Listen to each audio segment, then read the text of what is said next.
हम लोगों ने हमारी जो आखिरी वाली क्लास छोड़ी थी, उस आखिरी वाली क्लास में हम लोगों ने सीखा क्या था। हमने ये सीखा कि इलेक्ट्रोप्लेटिंग कितनी ज़्यादा इम्पॉर्टेंट है और अलग अलग फील्ड्स में इलेक्ट्रोप्लेटिंग के कहाँ कहाँ कैसे कैसे यूजेस है, राइट। ओके। तो बट हमने अपनी क्लास को उस पर्टिकुलर टॉपिक पे लाके छोड़ दिया था कि अगर आपको लेट से इलेक्ट्रोप्लेटिंग करनी है तो आप इलेक्ट्रोप्लेटिंग कैसे करेंगे। ठीक है, इस पर्टिकुलर टॉपिक पे हमने हमारी क्लास को छोड़ दिया है। तो आज हम हमारी क्लास को वहीं से कंटिन्यू करते हैं जहाँ पे हमको ये सीखने को मिलेगा कि आखिर इलेक्ट्रोप्लेटिंग कैसे की जाती है। तो बहुत ही सिंपल सी चीज़ है। इलेक्ट्रोप्लेटिंग करने के लिए आपको एक स्पेशल प्रकार की प्रोसेस करनी होती है। ठीक है, इलेक्ट्रोप्लेटिंग बेसिकली उस स्पेशल प्रकार की प्रोसेस का एक वन साइडेड तरीका है। जैसे कि आप खाना बनाते हो, खाना बनाने के कुछ बेसिक नियम होते हैं। तो उन बेसिक नियमों को अगर आप फॉलो करते हो तो आप उस बेसिक नियमों को फॉलो करके या उन बेसिक मसालों को यूज़ करके, बेसिक सब्जियों को यूज़ करके आप अलग अलग प्रकार की डिशेस बना सकते हो। तो वैसे ही electroplating is one of the dishes. ठीक है, वो उनमें से वन ऑफ द डिश है कि अगर आप ऐसा करोगे, आप ऐसा भी कर सकते हो, आप वैसा भी कर सकते हो, आप ये भी कर सकते हो, आप वो भी कर सकते हो, एक्सेट्रा एक्सेट्रा। ठीक है, वो वन ऑफ द क्या है, डिश है। लेकिन इस इलेक्ट्रोप्लेटिंग को करने का जो बेसिक नियम है, वो बेसिक नियम अभी हम लोग यहाँ पे एक्टिविटी 14.6 में सीखने जाएंगे। और इस एक्टिविटी 14.6 के सहारे इस बेसिक नियम को हम लोग हमारा आज पढ़कर ख़त्म करेंगे। ठीक है, क्या है ये बेसिक नियम? ये बेसिक नियम ये कहता है कि जब भी आपको कभी भी किसी भी प्रकार का सल्यूशन मिले तो आप उस सल्यूशन जो कि इलेक्ट्रिसिटी कंडक्ट कर सके, जिसके पास आयंस हो, तो ऐसे एक सल्यूशन को आप कंटेनर के अंदर भर सकते हो, है ना। बराबर उस कंटेनर के अंदर भर सकते हो उस सल्यूशन को। तो जिस सल्यूशन को हम कंटेनर के अंदर भरते हैं, उस पर्टिकुलर सल्यूशन को हम लोग बेसिकली कहते हैं इलेक्ट्रोलाइट। ठीक है, जिस सल्यूशन को कंटेनर के अंदर भरते हैं उसे हम लोग कहते हैं इलेक्ट्रोलाइट, जो कि अलग अलग हो सकता है। मान लो किसी को सोने के कलर का कुछ प्लेटिंग करवाना है तो एक अलग सल्यूशन होगा उसका। किसी को क्रोमियम की प्लेटिंग करवानी है तो उसका एक अलग सल्यूशन होगा। किसी को टीन की प्लेटिंग करवानी है तो उसका एक अलग सल्यूशन होगा।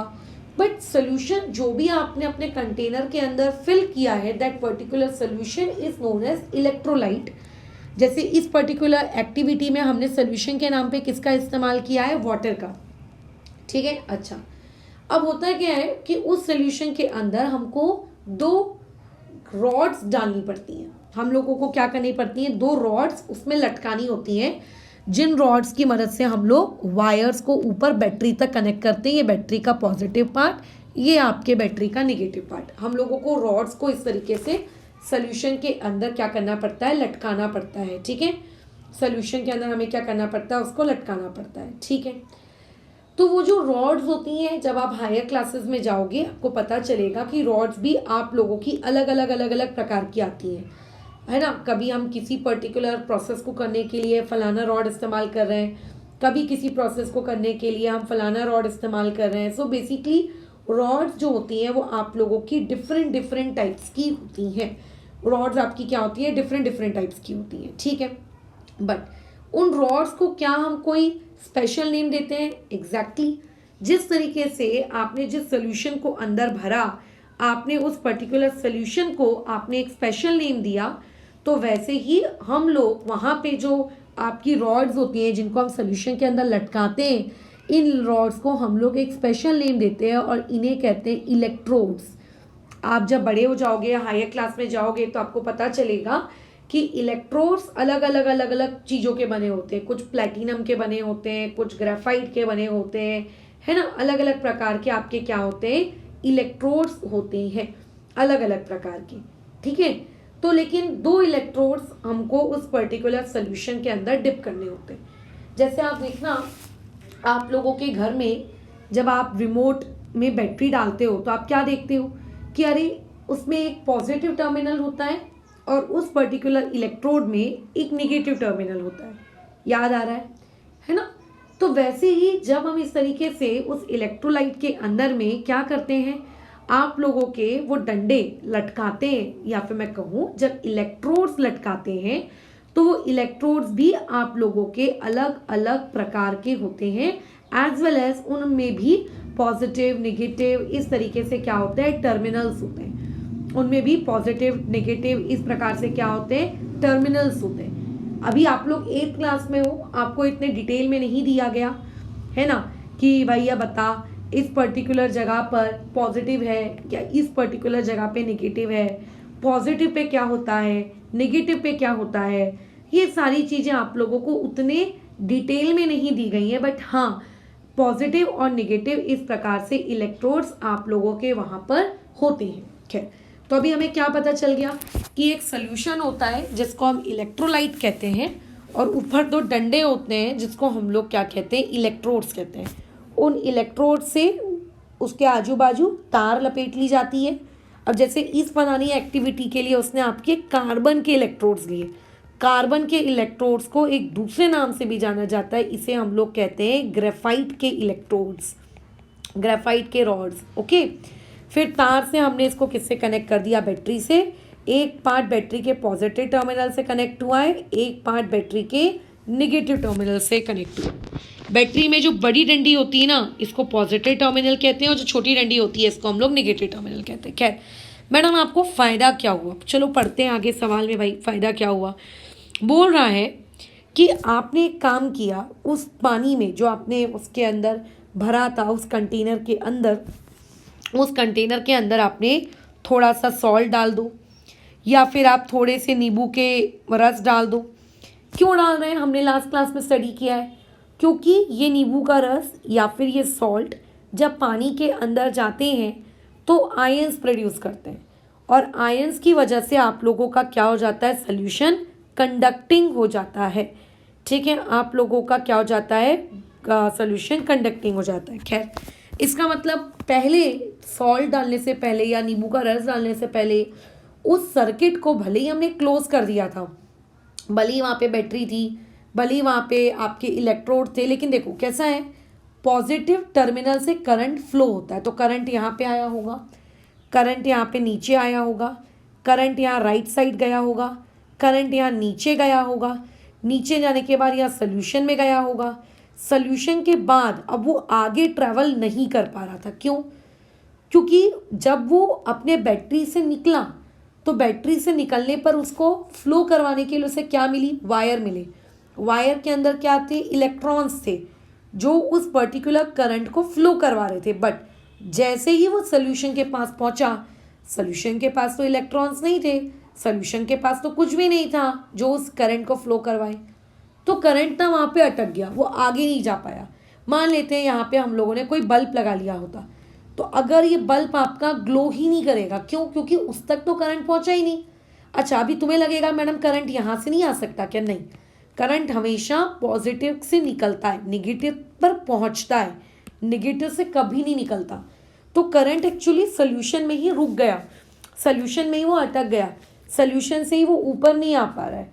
तो इस वजह से अगर आपने वहाँ पे बल्ब लगाया भी है तो आपका जो बल्ब है वो कभी ग्लो नहीं होगा, और आपको लगेगा अरे यार क्या दिक्कत है। लेकिन एज सून एज आप वहाँ पे क्या करेंगे, वहाँ पर आप लोगों ने क्या लगाई, एक सॉल्ट डाल दिया, तो सॉल्ट के डालने की वजह से तुरंत यहाँ पे आयंस प्रोड्यूस होंगे। ये आयंस इस करंट को लेकर जाएंगे इस इलेक्ट्रोड के अंदर की, चलो हम तुम्हें लेकर जाते हैं, है ना। और फिर इस इलेक्ट्रोड से इस वायर में, इस वायर से राइट टर्न लेंगे, फिर राइट टर्न से ऊपर जाएंगे, और जैसे ही इनको यहाँ बल्ब मिलेगा और जैसे ही बल्ब के अंदर करंट आएगा, बल्ब आप लोगों का ग्लो हो जाएगा और आपको लगेगा अरे वाह। तो इससे क्या शिक्षा मिलती है, इस पूरे फिनोमेना से क्या शिक्षा मिलती है, तो तुम क्या बोलोगे कि मैडम इस पूरे फिनोमेना से तो हमें ये शिक्षा मिलती है कि आयंस ज़रूरी होते हैं किस काम के लिए, इलेक्ट्रॉन्स, मतलब किसी भी इलेक्ट्रिसिटी को कंडक्ट करवाने के लिए। तुम बोलोगे ये तो आप ऑलरेडी लास्ट क्लास में बता चुकी हो, और आपको यहाँ से क्या नया पता चल रहा है, ये तो हम लोग पहले से जानते हैं, ये तो हमने कल के एक्सपेरिमेंट से कर लिया है। हाँ, मैं मानती हूँ कि ये चीज़ आप लोगों ने कल के एक्सपेरिमेंट से कर ली है। आप लोगों को पता है कि आयंस ज़रूरी होते हैं, बट आज के एक्सपेरिमेंट से क्या पता चला कि जब इलेक्ट्रिसिटी किसी पर्टिकुलर ऑब्जेक्ट से फ्लो होती है, ठीक है, जब इलेक्ट्रिसिटी किसी पर्टिकुलर ऑब्जेक्ट से फ्लो होती है तो वो ऑब्जेक्ट उस इलेक्ट्रिसिटी को ले लेने के बाद, ठीक है, वो पर्टिकुलर ऑब्जेक्ट उस इलेक्ट्रिसिटी को ले लेने के बाद क्या करता है, वो उस इलेक्ट्रिसिटी को लेने के बाद क्या करता है, ग्लो हो जाता है। अगर बल्ब है तो ग्लो हो जाएगा, पंखा है तो गोल घूमने लगेगा, है ना। बराबर, क्या ये बात समझ में आ रही है। अगर आप लोगों के किसी भी ऑब्जेक्ट को आप इलेक्ट्रिसिटी दोगे तो जो उसका नेचर होगा वो उस नेचर के हिसाब से क्या करेगा, काम करेगा, है ना। वो उस नेचर के हिसाब से क्या करेगा, आप लोगों का काम करेगा। पंखा है तो गोल घूमेगा, राइट। अगर मान लेते हैं प्रेस रखे हो तो प्रेस गर्म हो जाएगी, है ना। बराबर, राइट, ओके, बराबर ऐसा होने लगेगा। तो ऐसे केस में आप जो भी इंस्ट्रूमेंट उस सर्किट में लगाओगे वो इंस्ट्रूमेंट उस सर्किट में करंट फ्लो होने की वजह से क्या होने लगेगा, चलने लगेगा। बट ये करंट प्रोड्यूस कैसे हुआ, ये करंट आप लोगों के आयंस की वजह से प्रोड्यूस हुआ। आयंस कहाँ से आए मैडम, आयंस उस सॉल्यूशन से आए। आयंस कहाँ से आए, उस सॉल्यूशन से आए। तो जब ये प्रोसेस बार बार हो रही है, मतलब बार बार करंट उस पर्टिकुलर सॉल्यूशन से फ्लो होके जा रहा है, बल्ब ग्लो हो रहा है, तो मैडम क्या उस सॉल्यूशन पे कोई असर पड़ता है, बिल्कुल, ठीक है, बिल्कुल उस पर्टिकुलर सॉल्यूशन पे असर पड़ता है। कैसे, आपका मैडम बल्ब तो ग्लो हो गया, अरे भाई उस सॉल्यूशन को टूटना पड़ा, सॉल्यूशन को टूट के आयंस बनाने पड़े, तब जाके आप लोगों का क्या हुआ, बल्ब ग्लो हुआ। तो इसका मतलब जब हम लोग इलेक्ट्रिसिटी को किसी भी सॉल्यूशन से फ्लो करवाते हैं और वो इलेक्ट्रिसिटी की वजह से सॉल्यूशन अगर टूट जाता है तो वहाँ पे सॉल्यूशन का ब्रेकडाउन हुआ। जैसे मान लेते हैं पानी है तो पानी टूट गया, H2O था तो वो पानी आप लोगों का क्या हो गया, टूट गया। HCl है तो टूट गया, NaCl है तो टूट के उसने अपने आयंस बना लिए, पता है आयंस में टूट जाता है। और आयंस में टूटने के बाद जब आप बड़े हो जाओगे तो आप हायर क्लासेस में सीखोगे 11th एंड 12th में कि वो कन्वर्ट हो जाते हैं किसी नई चीज़ में। जैसे कि आपके 1800 में एक ब्रिटिश केमिस्ट है विलियम निकोलसन, इन्होंने ये प्रूव किया, जब हम एक कंटेनर जिसमें हम पानी लेते हैं और 2 इलेक्ट्रोड्स को डिप कर देते हैं और हम लोग क्या करते हैं, आप लोगों का क्या होता है, आप लोगों का इलेक्ट्रिसिटी मूव होता है ना। बराबर बराबर, आप लोगों का क्या होता है, इलेक्ट्रिसिटी फ्लो होता है तो पानी टूट जाता है। पानी टूट के उन्होंने ये देखा कि कुछ एक इलेक्ट्रोड पर उन्हें हाइड्रोजन गैस के बबल्स दिख रहे थे और दूसरे इलेक्ट्रोड पर उनको ऑक्सीजन गैस के बबल्स दिख रहे थे। इसका मतलब अब जो नीचे सोल्यूशन था वो सोल्यूशन आपका पानी नहीं रहा, वो सोल्यूशन आप लोगों का क्या हो गया, ऑक्सीजन गैस में और हाइड्रोजन गैस में क्या हो गया, कन्वर्ट हो गया। अब वो उन सर को कैसे पता कि मैडम वो ऑक्सीजन गैस है कि वो हाइड्रोजन गैस है। तो देखो बहुत सारे टेस्ट होते हैं जिन टेस्ट के वाया आप ये पता कर सकते हो कि जो पर्टिकुलर टेस्ट है, बराबर, जो आपका पर्टिकुलर गैस है वो पर्टिकुलर गैस आप लोगों की कौन सी चीज़ की है ना। बराबर, वो कौन सी चीज़ की है आप ये आइडेंटिफाई कर सकते हो। तो वैसे ही अगर मान लेते कल को तुम्हारे पास एक NaCl का सोल्यूशन हुआ तो पता है क्या हो जाएगा, आप लोगों का NaCl के अंदर से Na आप लोगों का हट जाएगा, ठीक है, आप लोगों का Na क्या हो जाएगा, हट जाएगा, राइट, आप लोगों का Na हट जाएगा और उस इलेक्ट्रोड पे सोडियम जाके चिपक जाता है, एकदम ग्रे कलर का सोडियम। जो NaCl के पास Cl था वो Cl अब Cl2 में कन्वर्ट हो जाएगा और दूसरे इलेक्ट्रोड पर आपको क्या मिलेगी, दूसरे इलेक्ट्रोड पर आप लोगों को बबल्स मिलेंगे, किस चीज़ के, क्लोरीन गैस के। तो होता क्या है कि जब भी हम किसी भी इलेक्ट्रोलाइट से, किसी भी सोल्यूशन से करंट इलेक्ट्रिसिटी पास करते हैं तो उस करंट इलेक्ट्रिसिटी के पास होने की वजह से वो जो आप लोगों का सोल्यूशन होता है उसके अंदर कुछ चेंजेस आते हैं, उसके अंदर चीज़ें डिकम्पोज होती हैं। हो सकता है किसी इलेक्ट्रोड पे कोई गैस बनना शुरू हो जाए, है ना, हो सकता है कि किसी पर्टिकुलर इलेक्ट्रोड पे कोई नया सब्सटेंस डिपॉजिट होना शुरू हो जाए, राइट। तो इस तरीके से केमिकल रिएक्शंस होती हैं। तो इन्हीं केमिकल रिएक्शंस का हमने फ़ायदा उठाना शुरू कर दिया। हमने क्या देखा कि जब हम किसी केमिकल को सोल्यूशन के अंदर, मतलब सोल्यूशन के तौर पे वहाँ रखते हैं, तो वो पर्टिकुलर केमिकल टूटने लगता है, वो पर्टिकुलर केमिकल डिकम्पोज होने लगता है और वो जाके इलेक्ट्रोड पे चिपकने लगता है। कुछ जगहों पे गैस बनती है, कुछ जगहों पे आपको बबल्स देखने को मिलते हैं और कुछ जगहों पे आपको सिल्वर कलर का, येलो कलर का कुछ सब्सटेंस डिपॉजिट होते हुए दिखता है, ठीक है। तो हमने इस चीज़ का फ़ायदा उठाया। हमने बोला कि क्यों ना इस चीज़ का फ़ायदा उठा के इलेक्ट्रोप्लेटिंग करवा ली जाए। हमने क्या बोला कि चलो इस चीज़ का फ़ायदा उठाकर हम क्या कर दें, आप लोगों की इलेक्ट्रोप्लेटिंग करवा लें। क्यों इलेक्ट्रोप्लेटिंग क्यों करवा लें? क्योंकि जब आप इलेक्ट्रोप्लेटिंग करवाओगे तो इलेक्ट्रोप्लेटिंग करवाते वक्त आप बड़े चतुर निकले। मैंने क्या बोला था स्टार्टिंग में कि वो कंप्लीटली आपकी चॉइस रहती है कि आप कौन से प्रकार का इलेक्ट्रोड वहाँ पे लेना चाहते हो। It is completely your choice, है ना। आप चाहो तो ग्रेफाइट का इलेक्ट्रोड लो या फिर आप कुछ और ले लो, it's completely your choice, completely. तो हम बड़े चालू निकले। हमने क्या किया पता है, हमने देखा कि यार मेरे घर में ये चम्मच है, इस चम्मच पे मुझे ना कॉपर का कलर चढ़ाना है। तो मैंने क्या किया, जो सोल्यूशन है उस सोल्यूशन के अंदर मैंने उस इलेक्ट्रोलाइट को हमने क्या ले लिया, कॉपर सल्फेट ले लिया। हमने वहाँ पे उसको क्या ले लिया, कॉपर सल्फेट ले लिया। क्यों? क्योंकि जब आप इलेक्ट्रिसिटी उसके अंदर से पास करवाओगे तो कॉपर सल्फेट टूटेगा, टूट कर ऑब्वियस है कि उसका कॉपर कहीं ना कहीं तो जाएगा, है ना। उसका जब आप इलेक्ट्रिसिटी पास करवाओगे तो कॉपर सल्फेट जो है टूटेगा। मैंने अभी अभी बताया कि जब भी हम इलेक्ट्रिसिटी पास करवाते हैं, ठीक है, जब भी हम लोग इलेक्ट्रिसिटी पास करवाते हैं तो इलेक्ट्रिसिटी के पास करवाने की वजह से, बोलो क्या होता है, इलेक्ट्रिसिटी के पास करवाने की वजह से क्या होता है, आप लोगों का जो केमिकल है वो केमिकल क्या हो जाता है, टूट जाता है, राइट, है ना। वो क्या हो जाता है, आपका टूट जाता है। तो हमने इस चीज़ का फ़ायदा उठाया, हमने वहाँ पे कॉपर सल्फेट को ले लिया। जैसे ही आप इलेक्ट्रिसिटी पास कराओगे उसके अंदर का जो कॉपर सल्फेट है वो टूट जाएगा, है ना। उसके अंदर का कॉपर कहीं और चला जाएगा, सल्फेट कहीं और चला जाएगा, कॉपर अलग फॉर्म में कन्वर्ट हो जाएगा, सल्फेट अलग फॉर्म में कन्वर्ट हो जाएगा। लेकिन ये जाएंगे कहाँ, हवा में नहीं, ये जाते हैं इलेक्ट्रोड्स के पास, ठीक है, ये जाते हैं इलेक्ट्रोड्स के पास।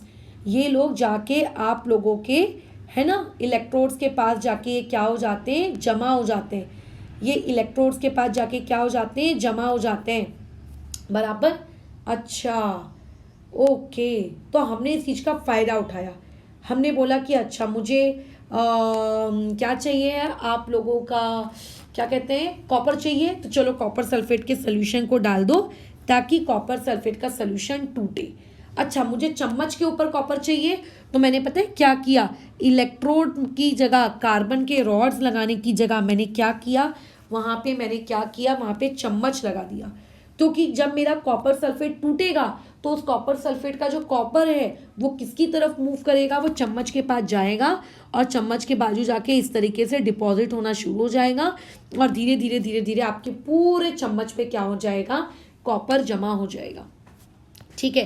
तो यही होती है इलेक्ट्रोप्लेटिंग। इलेक्ट्रोप्लेटिंग में हम ऊपर की पड़ी हुई एक्टिविटी 14.6 का फ़ायदा उठाते हैं। उसमें हम क्या करते हैं, उसमें हम लोग सोल्यूशन के अंदर से एक सर्टेन टाइम इंटरवल तक क्या करते हैं, करंट को पास करवाते हैं। जब आप एक सर्टेन टाइम इंटरवल तक करंट को पास करवाते हो तो करंट के पास कराने से क्या होता है, उस जगह पे उस सोल्यूशन की टूटा टूटी होने लगती है, वो टूटने लगता है। टूट कर वो कहाँ जाता है, टूट कर वो अपने अलग अलग इलेक्ट्रोड्स के पास भागता है। कुछ लोग पॉजिटिव वाले के पास भागते हैं, कुछ बाजू वाले के पास भागते हैं और वहाँ जाके या तो गैस बना लेते हैं या तो वहाँ जाके डिपॉजिट हो जाते हैं। तो हम यही तो चाहते हैं कि कोई चीज़ दूसरी चीज़ पे जाके क्या हो जाए, डिपॉजिट हो जाए, राइट। तो ऐसे में चम्मच के ऊपर जाकर वो क्या हो जाएगी, चीज़ें डिपॉजिट हो जाएंगी। चम्मच के ऊपर क्या हो जाएंगी, वो चीज़ें जाकर डिपॉजिट हो जाएंगी और इसी को हम लोग क्या कहते हैं, एक कोड बन जाएगा और इसी चीज़ को हम लोग क्या कहते हैं, हम लोगों की इलेक्ट्रोप्लेटिंग कहते हैं। इसी चीज़ को हम लोग क्या कहते हैं, इलेक्ट्रोप्लेटिंग कहते हैं। बस यही थी इलेक्ट्रोप्लेटिंग, है ना। तो यहाँ पे बताया है कि अगर आप इलेक्ट्रिक करंट पास करते हो कॉपर सल्फेट के सोल्यूशन से तो कॉपर सल्फेट डिसोशिएट हो जाएगा। डिसोशिएट का मतलब यही होता है कि वो टूट जाएगा। एक जैसा मैंने बताया, एक कॉपर के फॉर्म में टूटेगा और एक सल्फेट के फॉर्म में टूटेगा। कॉपर एक तरफ जाएगा, सल्फेट दूसरी तरफ जाएगा, है ना। तो हमने क्या किया, हम लोगों ने कॉपर को क्या किया, एक तरफ जमा कर लिया, मतलब जिसके ऊपर आपको चाहिए आपने कॉपर उसके ऊपर रख लिया और सल्फेट को आपने दूसरी तरफ रख लिया, है ना। कॉपर को आपने एक तरफ रख लिया, सल्फेट को आपने दूसरी तरफ रख लिया। जहाँ पे आपने चम्मच लटकाए हो या कोई भी ऐसी चीज लटकाए हो जिसके ऊपर आप चाहते हो कि आपको कॉपर होना, तो उस कॉपर वाली चीज के ऊपर चीजें जाके क्या हो जाएंगी, जमा हो जाएंगी। और इसी तरीके से इलेक्ट्रोप्लेटिंग होती है और एक के ऊपर दूसरी लेयर किसी और सब्सटेंस की क्या होने लगती है, डिपॉजिट होने लगती है। कैसे डिपॉजिट होती है, कॉपर कैसे टूटता है, वहां जाके क्या होता है, ये सारी डिटेल आपको क्लास 12th में है, ठीक है। क्लास 12th में एक चैप्टर है इलेक्ट्रोकेमिस्ट्री, वहां पर आपको ये सारी डिटेल्स है। करंट कितनी देर तक फ्लो करवाना है, 10 मिनट तक, 15 मिनट तक, कितने एम्पियर का करंट फ्लो करवाना है, कितना वेट ऑफ सब्सटेंस क्या होगा, प्रोड्यूस होगा, है ना, कितना कॉपर जमा होगा, कितना वक्त लगेगा, ये सारी की सारी चीजें आप लोगों को डिटेल में क्या रहती हैं, दी हुई रहती हैं। कहाँ पर, जब आप लोग क्लास 12 की इलेक्ट्रोकेमिस्ट्री में आते हैं तब, राइट, जब आप क्लास 12 की इलेक्ट्रोकेमिस्ट्री में आते हैं तब। राइट नाउ अभी आप लोगों को इतनी डिटेल नहीं थी, हाँ बस आपको इतना बताया है कि जब आप किसी भी सोल्यूशन के अंदर से इलेक्ट्रिसिटी पास करवाते हो तो इलेक्ट्रिसिटी पास करने की वजह से आप लोगों का क्या हो जाता है, वो पर्टिकुलर सोल्यूशन डिसोशिएट हो जाता है, वो टूट जाता है और टूट टूट कर वो अलग अलग अलग अलग अलग अलग अपने आयंस की तरफ क्या करता है, मूव करता है, मतलब इलेक्ट्रोड्स की तरफ वो मूव करता है। खैर, तो यहाँ पे ये हमारा प्यारा सा छोटा सा जो टॉपिक ऑफ डिस्कशन था, ठीक है, आपके इलेक्ट्रिसिटी वाले चैप्टर को लेकर ये यहाँ पे समाप्त होता है। इसके आगे की जो प्रोसेस है जिससे मैंने इलेक्ट्रोप्लेटिंग के बारे में बताया है, ये ऑलरेडी हम लोग प्रीवियस क्लास में कवर कर चुके हैं, है ना। तो फिलहाल इस डिस्कशन को अभी हम लोग यहाँ पर रोकते हैं। इसके आगे की क्लास को हम लोग क्या करेंगे, नेक्स्ट में कंटिन्यू करेंगे।